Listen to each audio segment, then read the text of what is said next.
तर दुसरीकडे नाना भानगिरेंकडून पुण्यातील गुंडांच्या दहशतीचा व्हिडिओ ट्विट करण्यात आलाय।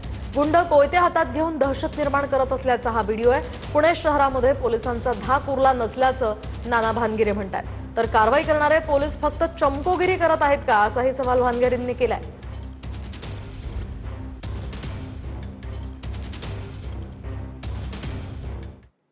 आणि आता बातमी नाशिकमधून आहे। नाशिकच्या निफाड तालुक्यातल्या नांदूर मधमेश्वर या धरणातनं विसर्ग आता 10,000 क्युसेकनं कमी करण्यात आलाय। सध्या धरणातनं 39,917 क्युसेक इतक्या पाण्याचा विसर्ग सुरू आहे। तर पाण्याची आवक घटल्यामुळे विसर्गातही कपात करण्यात आली आहे।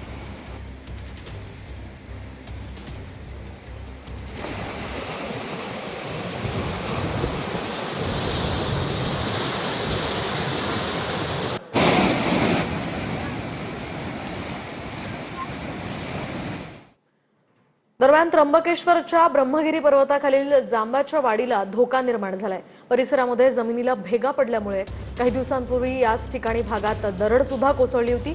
जांबाची वाडीमध्ये 15 ते 20 घरांची लोकवस्ती धोक्यात आल्यामुळे प्रशासनाकडे आता उपाययोजना करण्याची ग्रामस्थ मागणी करतात।